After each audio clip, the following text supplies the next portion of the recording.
plaisir de faire la cuisine. Et j'avais pensé déjà il y a plusieurs années que j'avais envie de faire de la cuisine végane. Pour la cuisine crue, il y a eu un espèce de déclic. J'aime travailler vraiment la cuisine du monde, mais à la manière crue. La cuisine crue, en fait, c'est une cuisine qui ne monte pas au-dessus de 45 degrés pour garder tous les enzymes et les nutriments, les antioxydants, etc. Tous les produits qu'on utilise, ce sont des produits d'origine végétale et il faut travailler avec ça et réussir à trouver le crémeux, par exemple, le fondant, mais aussi parfois le croquant. Les ingrédients que j'aime le plus travailler, c'est un peu les super aliments parce qu'ils sont très colorés et que j'aime beaucoup aussi leur qualité nutritive. Dans de très petites quantités, on a énormément de nutriments, de vitamines.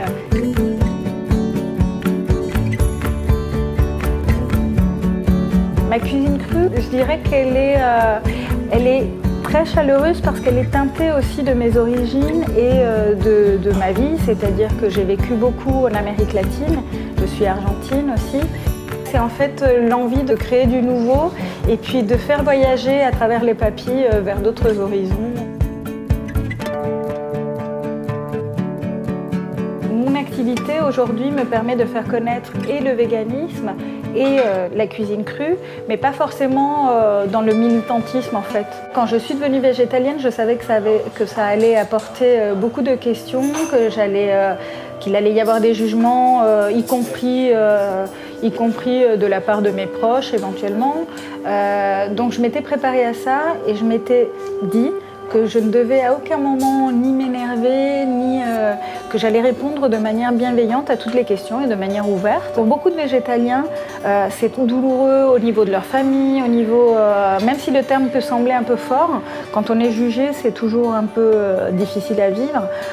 Aujourd'hui, je pense que ça l'est un peu moins puisque notre société évolue et beaucoup de personnes autour de moi ont changé d'avis justement sur le véganisme et sur ma manière de me nourrir et mon mode de vie parce qu'avec les années, ils se sont rendus compte que c'était pas une lubie, que c'était très bon, que j'étais heureuse, que j'étais en bonne santé. Donc la meilleure pub, c'est soi-même finalement pour quelque chose, pour un mode de vie. C'est si on est heureux, si on est bien dans sa peau, si on répond correctement aux questions. Quand je dis correctement, c'est-à-dire avec bienveillance, voilà.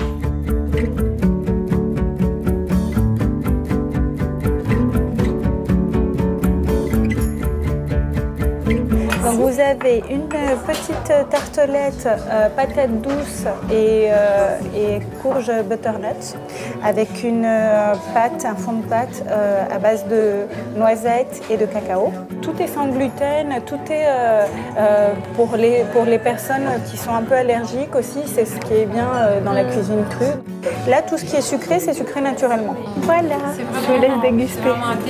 Merci beaucoup, merci. J'étais enseignante, j'enseignais le français langue étrangère, l'espagnol, j'ai enseigné aussi l'anglais. J'ai arrêté à la fin de l'année scolaire il y a 2 ans en fait.